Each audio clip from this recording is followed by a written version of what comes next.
Today's show is brought to you in part by support from Science Sandbox, an initiative of the Simons Foundation.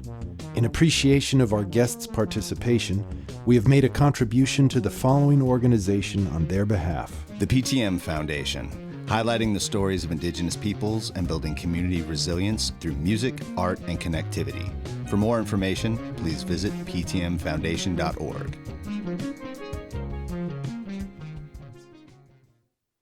Indigenous peoples have been storytellers from the very beginning. And because we have been storytellers from the very beginning, we have also been data experts from the very beginning. I believe that Indigenous data have the power to not only transform and sustain Indigenous communities, but to transform and sustain our entire world.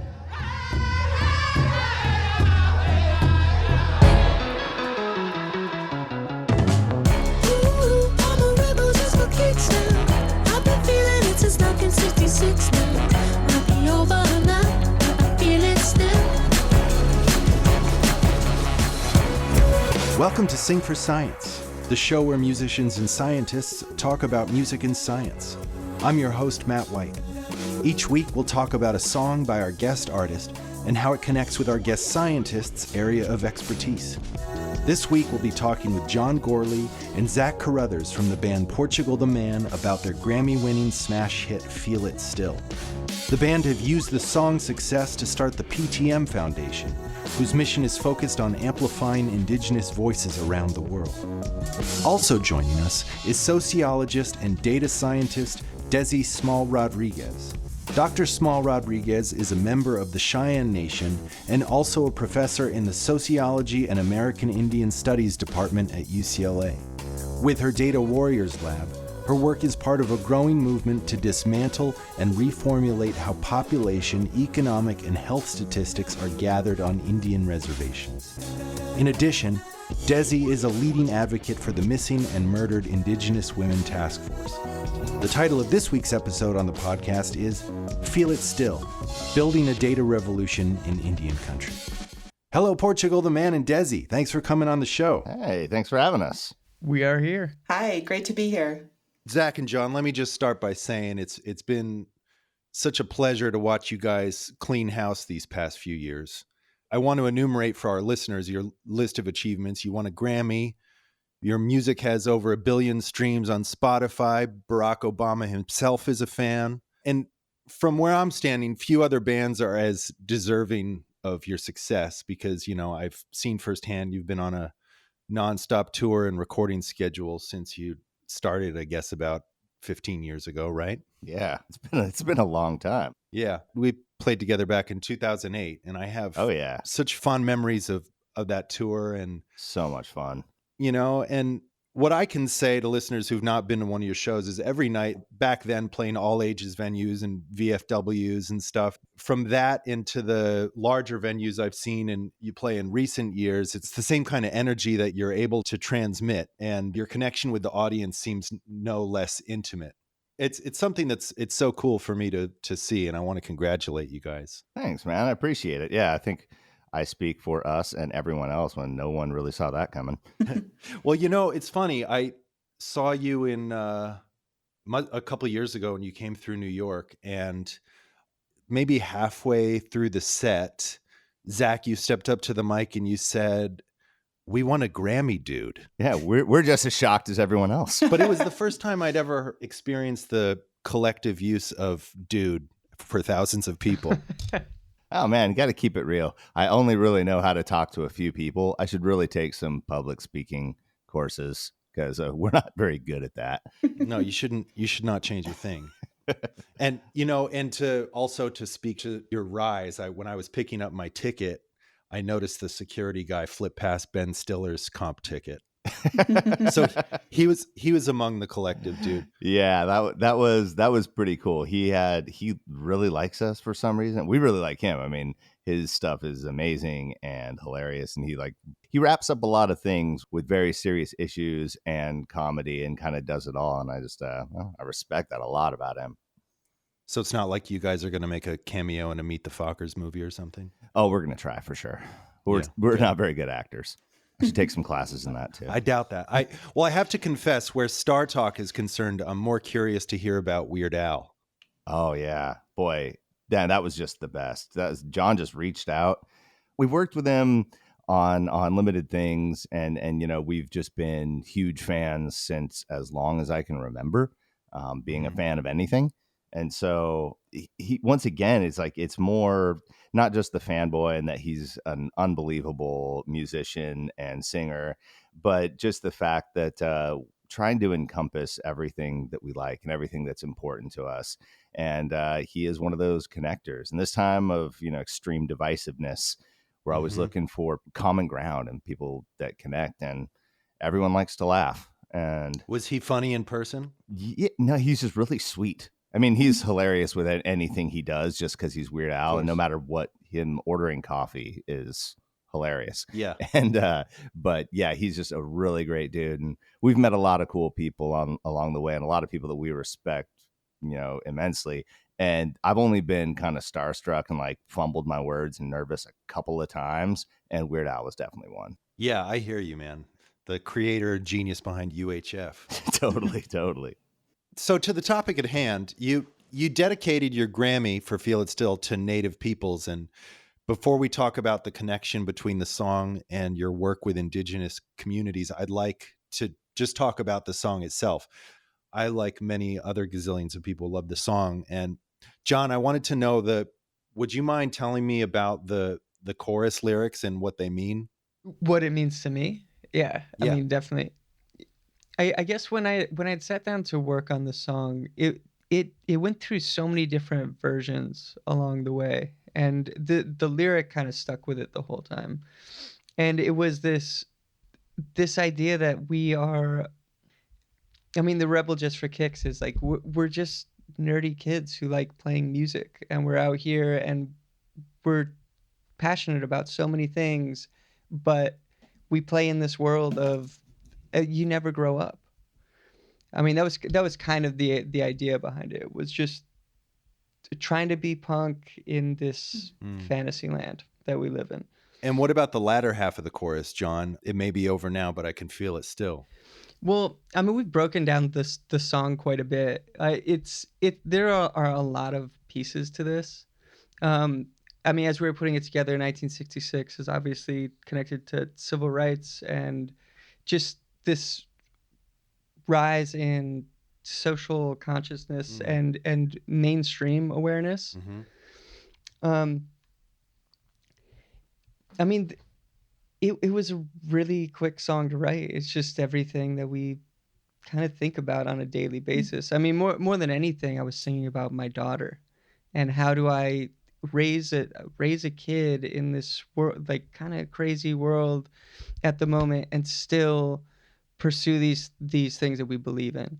And how do we, I mean, that it was the stepping stone for everything we do now, the stepping stone for the foundation. It was doing land acknowledgements for the first time in Australia and learning about Welcome to Country and seeing this whole like they have a website, they have a place that you can go and you can actually connect and make a donation, and Uncle Alan Madden will come out and introduce the set and tell people about the land we're on and welcome us to his land. Can you tell us more about who that is? Yeah, Uncle Alan Madden. Actually, Zach, do you want to take this part? Yeah. He's an Aboriginal elder in Australia, and we went down there, and John and I grew up. A quick backstory: we grew up in Alaska, so very close to the Native Alaskan community. John was really into it. His parents were dog mushers and trained dogs. So like when I met John, he had over 100 dogs, I think. And so in that community, very tight knit with all the Native Alaskans. We grew up there, and you're just very close, and the stories, the wisdoms and the beauty and the art and the problems as well. And as we traveled other places in the world, it was harder to see. We saw the names of rivers and the names of cities, and it was harder to hear the voice of the people. And we had just always kind of been talking about that.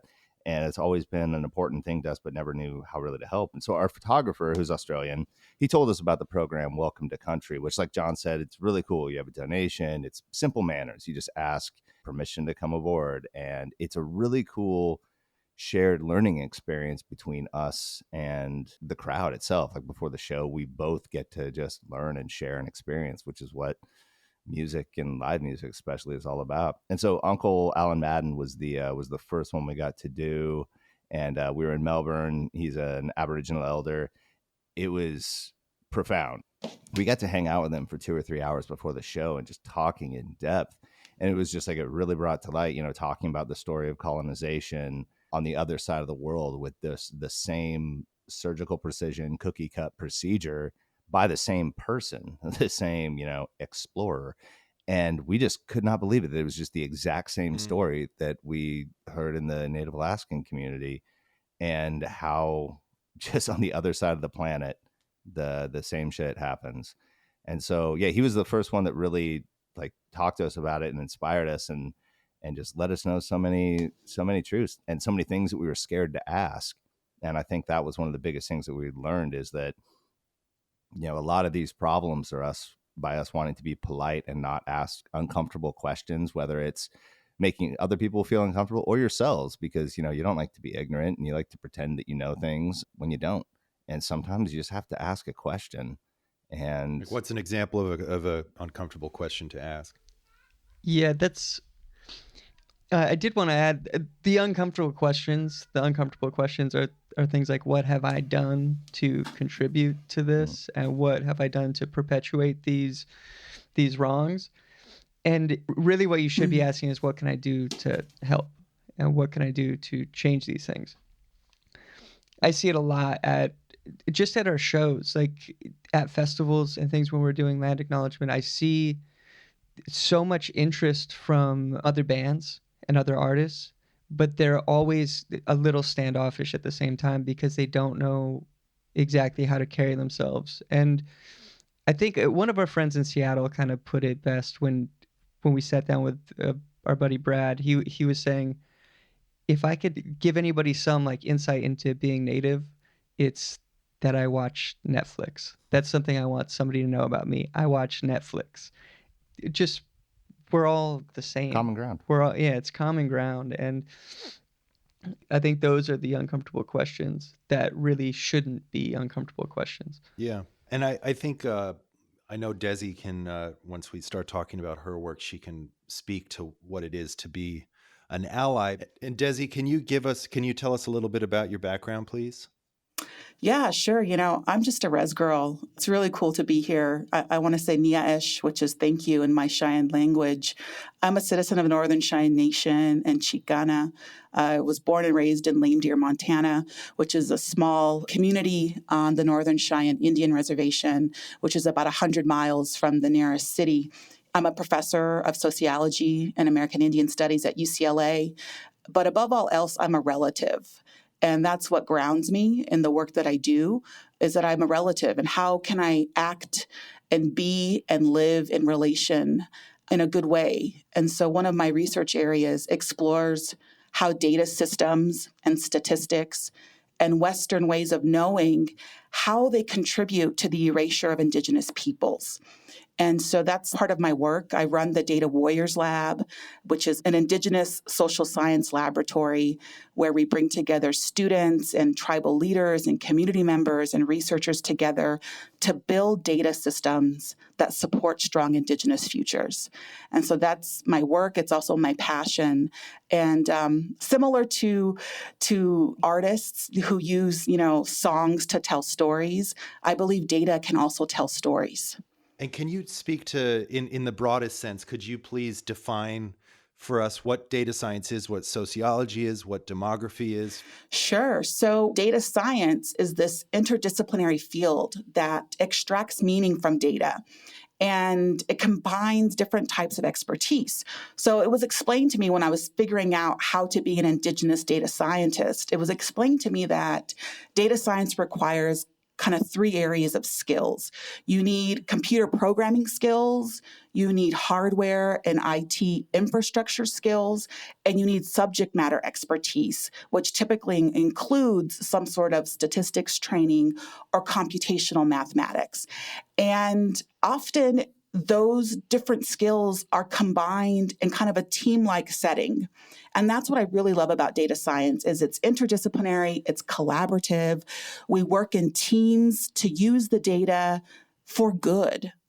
And, Indigenous data science draws on those aspects of Western data science, but it's also infused with Indigenous ways of knowing and doing and being and how we relate to our communities, the work that we're doing, how it advances the future of our nations and our communities.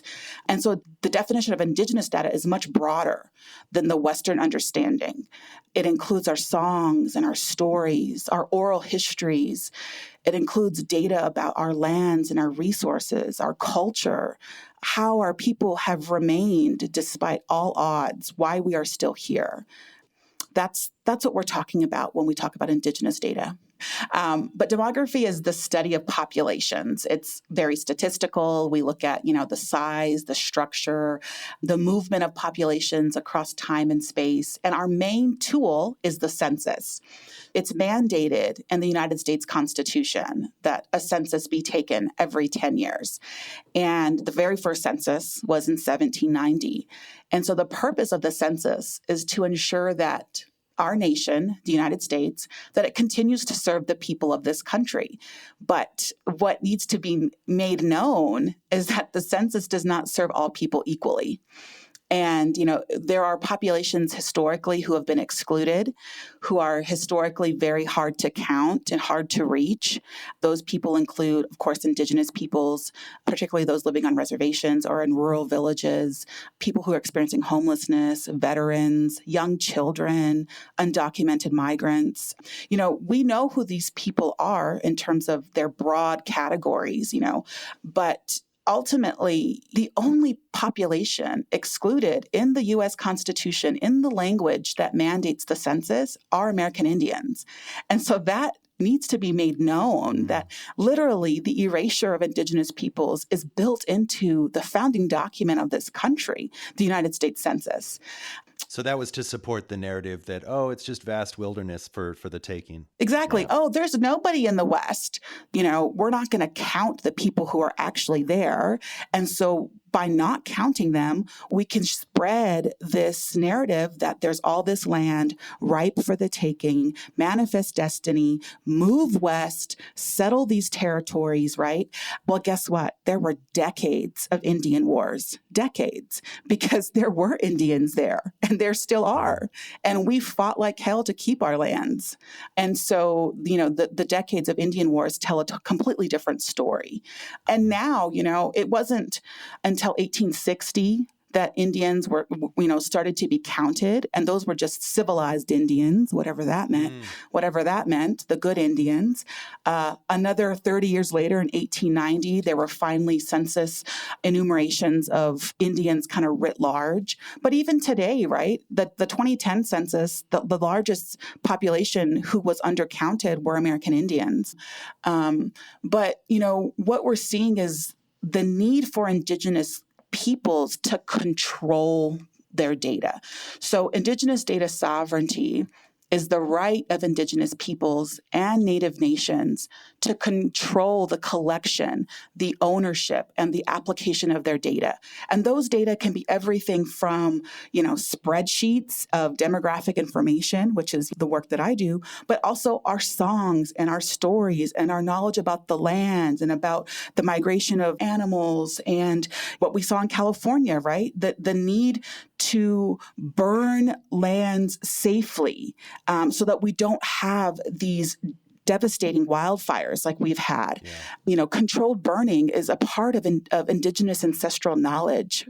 And so Indigenous data sovereignty is a rights-based tenet that is really seeking to ensure that Indigenous peoples have control over that information and those data. This is something I'm hearing more and more about Indigenous wisdom and Western science catching up to it. And I want to ask Zach and John, in your interfacing with different Indigenous communities around the world. Could you guys share anything that sticks out about Indigenous wisdom or things you've learned? Oh, totally. Yeah. Well, first of all, I'm fascinated with your work. When we first signed up to do this, I read up just briefly on some of the things that you've written, and Desi, and unbelievable. I truly think that knowledge is power, and the thing about power is that people are greedy for it, and it can be used either way. Power can be used for good, and power can be used for bad. And there is, when collecting all that data, what's so important about it is that, it's just, man, it's the new gold rush, right? That's what, like, the information age is, like the neo-colonials, and they're mining for your information about people. And if you don't choose how it's used and how it's gathered, somebody else will. And that historically has not gone well. And so I'd never thought about this stuff until I read some of your work, and man, just fascinating stuff and really awesome things you do. Big fan. Thanks. Yeah, it is like that. We've heard so many amazing things and just made so many friends just doing this for, the last, several years that we've been doing this. And you're right, like, songs are stories, and stories are data. And Totally. it is, like Brene Brown said, I think she said, stories are just data with a soul, And I think that the data collection, the good thing about numbers, and the more information you have, the more you can start to see the clearer picture, and not just one side having it. Another reason why natives probably weren't counted is, like, resource allotment, right? Totally. Zach, can you tell us about the PTM Foundation? Yeah. So we basically, when we started doing all this work, we we're dipshits in a band, Matt. You be gentle with yourself. We're highly unorganized, but we do care quite a bit, and it's all about community resilience. It's all about looking at issues that face everybody, but through an Indigenous lens. And we just want to share the things that we've learned and elevate Indigenous voices and Indigenous knowledge. And it's been really amazing. And our goals were specifically for fundraising and things, and COVID has kind of affected that as well. But we've actually been fairly successful in setting things up. But it's basically bridging a gap, like you were talking about, Desi, with our materialistic world and fashion, but bridging the gap between Indigenous peoples and just showing respect. And so it's been really cool. And a lot of it is just connection, with just making a network of people. And if we hear about some issue on some part of the world, and we're like, oh, dude, well, we were just talking to this guy who has a system that he's dealing with a similar problem, and they have this thing that's kind of working for them, so let me connect you to. A lot of it is just connection. And through that, we just get to make a lot of friends and learn a lot of things and help a lot of people. But it is like, we really want to take a lot of the pretension out of advocacy, and just, like, They say activism is the new brunch. Yeah, totally. It's like totally. And we just want to let you know that you don't need to be smart. You don't need to have money. You can, there's so many little ways that you can help. And also to focus on the fact that it is not just a charity, man. When we work with Indigenous people, a lot of interviews that we do, they start, congratulating us on helping out. And it's like, and once again, it's a partnership. We are learning so much more than, and it's equal. We're getting what we're giving. And it's, so it's not just a charity or a white savior kind of thing. We're trying not to do that. We're learning, and we just want to collaborate. And it's just given us it's just been building a network to kind of do it officially. And it's been really, really fun. And we've got to help people that have really good ideas and really good systems, but they need help grant writing. They don't know anything about grant writing. I don't know anything about grant writing. So we are like, hey, we know these people that do, and let's put our minds together and figure something out. The past and present, Western civilization working together. I mean, like John always talks about, like, rewilding and empowering Native youth to be, future consultants for companies that will eventually have to focus their green campaigns. Otherwise, this world just isn't going to last. And that knowledge is, like, so powerful, and it's been there forever. But that's seriously, like, future shit. It's like, it's been there forever, but that needs to be the way moving forward. And y'all should be collecting the data. You choose what to share. Keep the power in your house. right? Because data are power.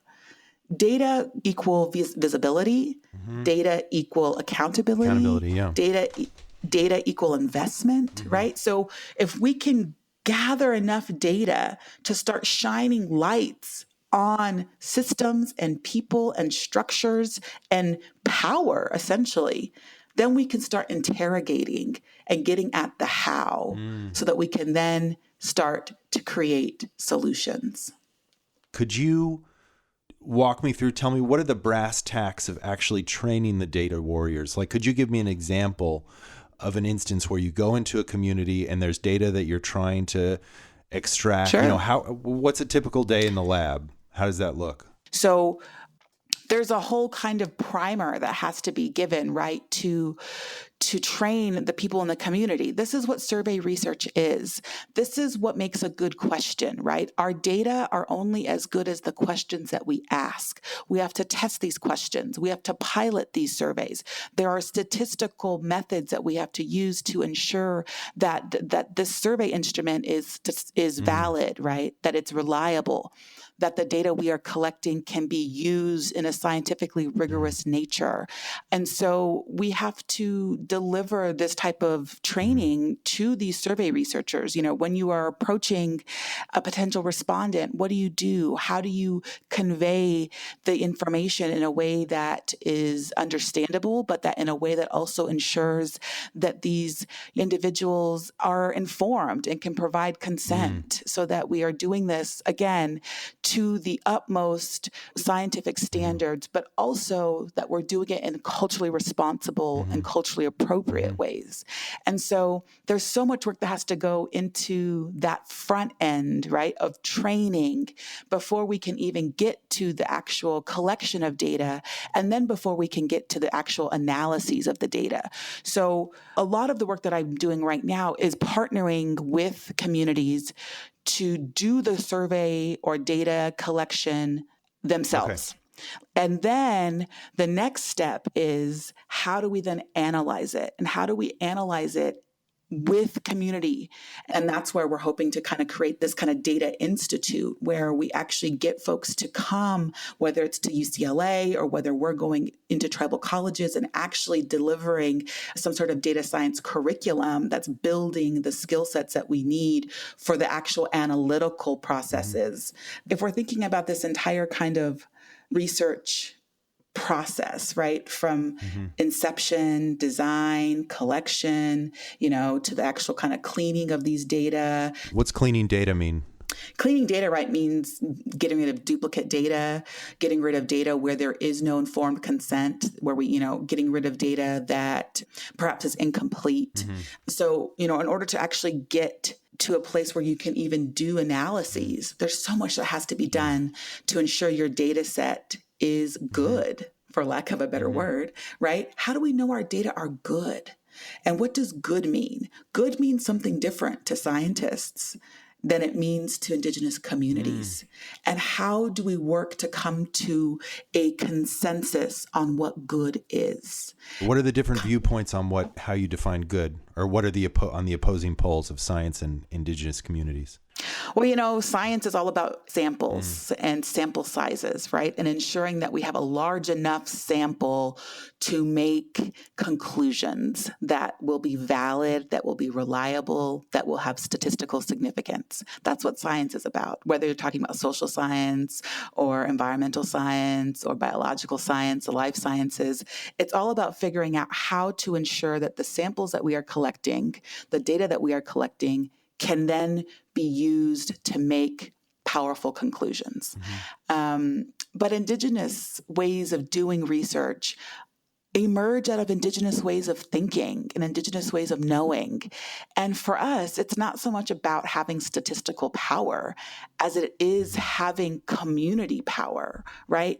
Community relevance. That can be done often with much smaller sample sizes than what science demands. So when we're doing Indigenous research or research with Indigenous communities, one of the biggest obstacles that we face as any sort of scientist is small sample sizes. How can we make these massive claims with only 100 individuals or with only a handful of specimens, right? So we're always having to kind of balance and justify how Indigenous research is butting up against these Western scientific norms of what is good in research and science, and balancing that with the fact that stories, even one story can be so powerful and can have the impact, of transforming a community. Just one story. But if you were to tell that to a scientific audience, it would be completely dismissed. Where is the statistical power in one story? And when it comes down to it, I'm a relative before I'm a researcher, before I'm a scientist. And I will always stand behind one story if the community tells me I need to, before I will, stand behind the scientifically rigorous demand for more.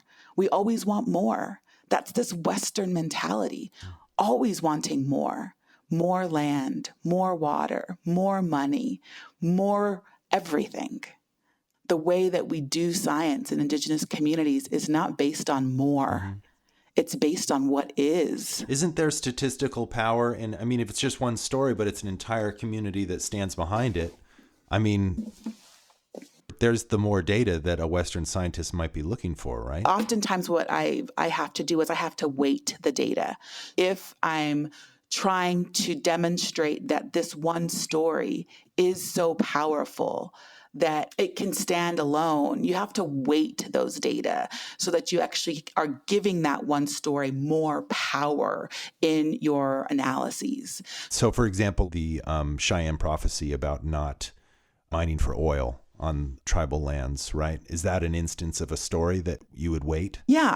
If we were doing research on that topic and trying to think about some sort of an environmental, natural resource project, and we're wanting to evaluate, the kind of traditional ecological knowledge that we have, right, as Indigenous peoples, as Cheyenne people, that would be a pivotal example of an oral history, an oral story that has tremendous power in shaping policy and shaping decision-making and in shaping the way that our community, our nation, has interacted with the environment since time immemorial. Okay.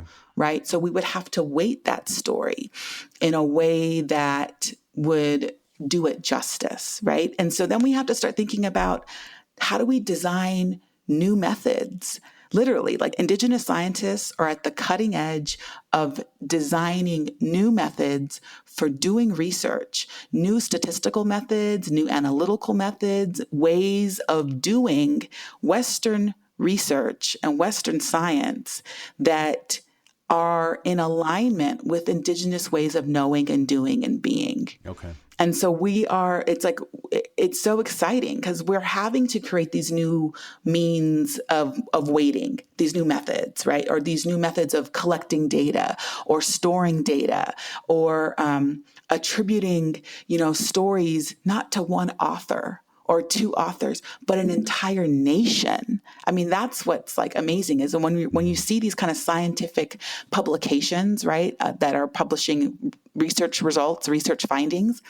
Some of these Indigenous research publications in Western journals, right, Western science journals, literally list entire tribal nations as authors, because that's what we are doing. Cool. The authors of these of these works aren't individuals; they're entire nations.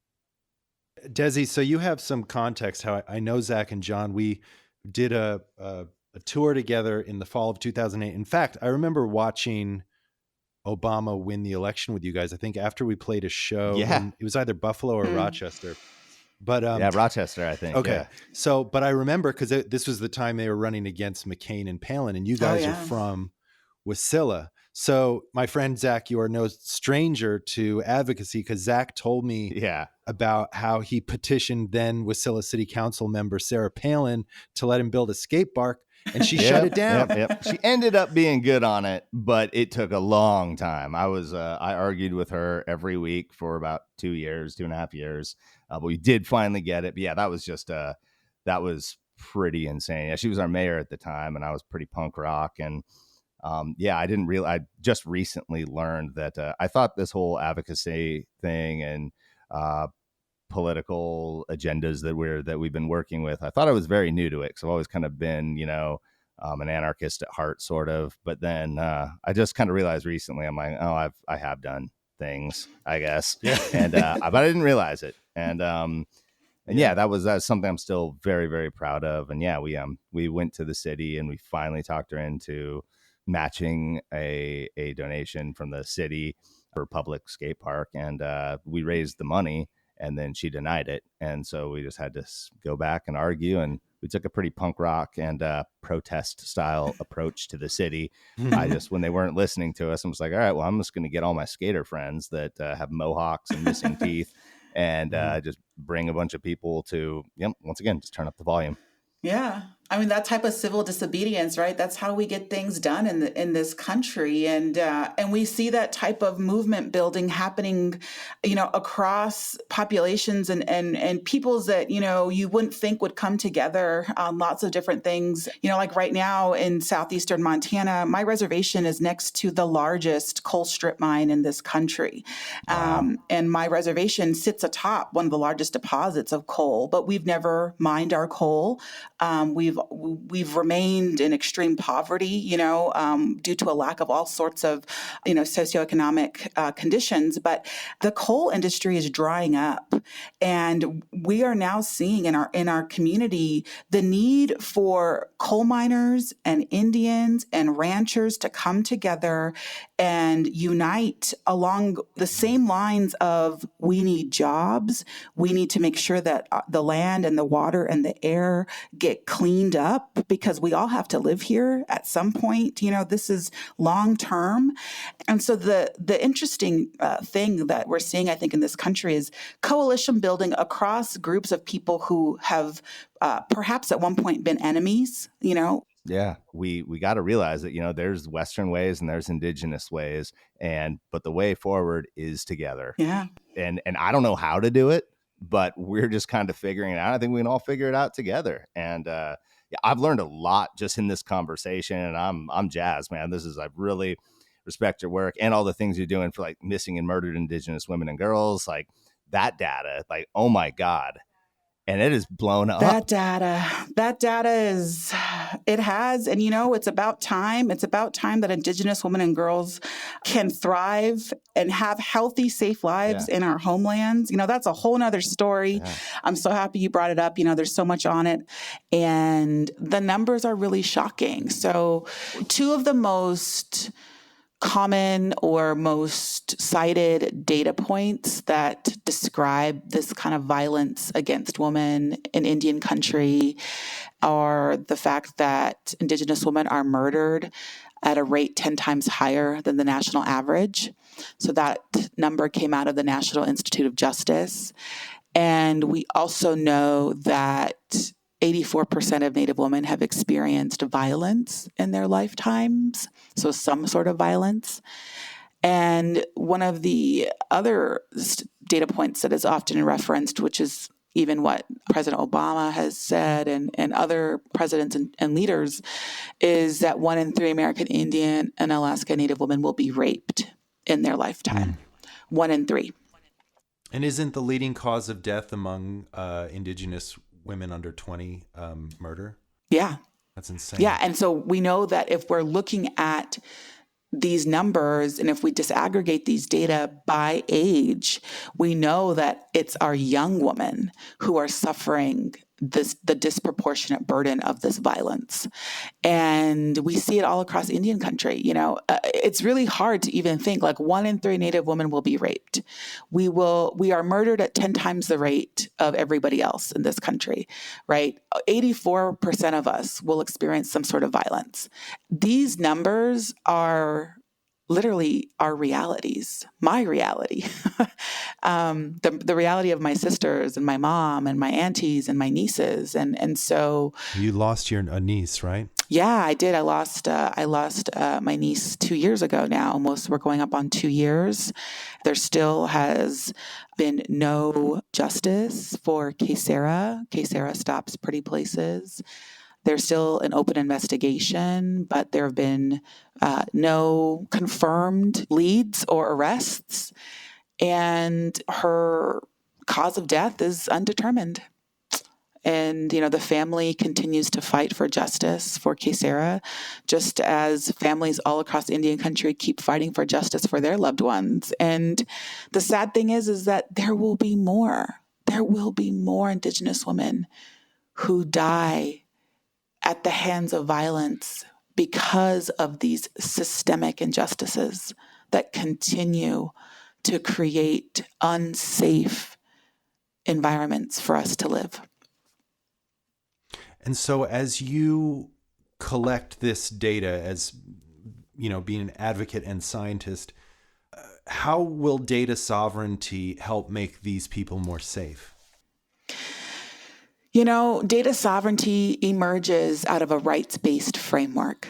So Indigenous data sovereignty is about the right to control data, the right of tribal nations to control data, to control access, to control the analyses, to control the reporting and the storage and the future use of data.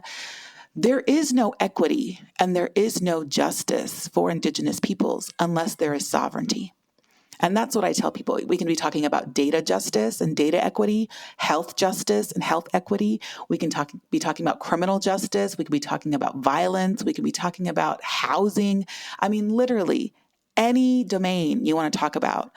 The buzzword now is equity, food equity, right? Equity in the criminal justice system, equity in housing, equity in health.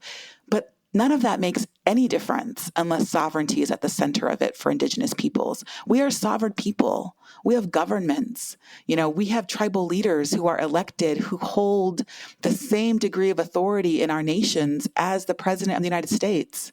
And we have lands and jurisdiction. We have our own laws, right? We have our own jails.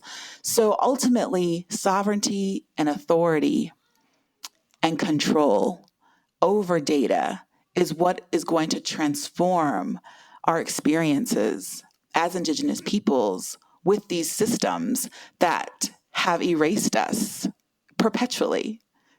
We are so erased in all of these national data sets, in national statistics. We continue to be erased. And it's intentional. It really is. If we think about how, the only population specifically excluded from the United States Census in the U.S. Constitution are American Indians. We're the only people excluded. And we see that pervasively across all of these national data sets. But yeah, so, it's an interesting time to be alive because we're having to build coalitions with people whose views and whose lives have been in stark contrast to ours, but we all need to figure out how to live together and, for the long term. How do we protect our world? How do we save our world? I mean, literally, I believe Indigenous data can help us. I do too.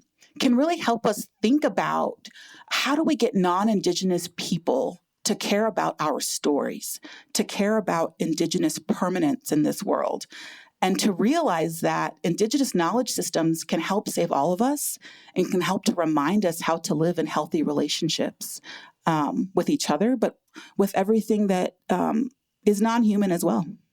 And this is one thing that I've been meaning to ask you is on that point, how can lay folk become more comfortable understanding and interpreting data? Because I kind of see an alignment of values with your work and my objective starting this podcast, which is to boost support for evidence-based policy and government. For my money, I feel like one of the quickest ways to get there is if people are more science literate, people are more respectful of expertise, and people are more discerning about interpreting and evaluating evidence. So as a data scientist, how can people learn to become more savvy and interpret data on their own? Yeah. I mean, because we live in this, datafied world, there's so much happening out there. There are so many amazing apps and so many cool gadgets. And, I want to mention, because of what Zach had talked about the Welcome to Country and the amazing work that they do at their shows to do the land acknowledgements. Well, everybody can text this number, 907-312-5085. It's a number you can text. It's an SMS bot that was developed by this company called Code for Anchorage, actually, and it was funded by a Canadian nonprofit. But you can text your location to that number, and it will send you back whose land you're on, what Indigenous people's land. You can say, Los Angeles, California, Chicago, Illinois, Buffalo, New York, and it'll tell you whose land you're on, whose Indigenous land you're on. And I think that's so cool. Like we have this technology now, right, that is allowing us to be more educated consumers of data and information. Take the Apple Watch, for example, right? I mean, the newest version of that has an oxygen monitor, it has a heart monitor, everything is being tracked, like our spending habits, our geolocation, and now our health status. And that Apple Watch does all of these things. And the interesting thing is that, that one gadget is collecting data that can be used for good, and it can also be used for bad. Well, that Apple Watch, is reminding us to get up and walk around, or make sure you're getting your steps in, and, encouraging us to exercise more. But the bad thing, and this is what's so important about needing to be a critical consumer of data, is that those data can be also used potentially to screen for pre-existing conditions that could disqualify people from healthcare coverage if, let's say, the Affordable Care Act, right, is struck down, which is a real possibility right now with the Supreme Court. And so people just need to be more conscious of what they are consuming and what is being, what is your input and what is your output. And there are apps now to do that. You can turn off your geolocation. There are ways that we can use technology to be more critical consumers. There are also lots of ways to control our level of, information intake. So many of us just suffer from information overload every day. Our kids, my goodness, especially right now with all the virtual learning. There's a lot that we can learn from slowing down, right? Being in stillness for a bit, unplugging, this kind of rewilding is kind of in line with that, right? People are trying to figure out, what does simple living mean? And it's kind of this new buzzword and this new kind of fad movement, right? Is like, how do we downsize? How do we unplug? How is that part of the self-care? Well, for so many Indigenous peoples, that's our reality. We don't have internet service. We don't have cable TV. There is a limited connectivity in many of our communities. And so there's just a lot to learn, I think, from each other.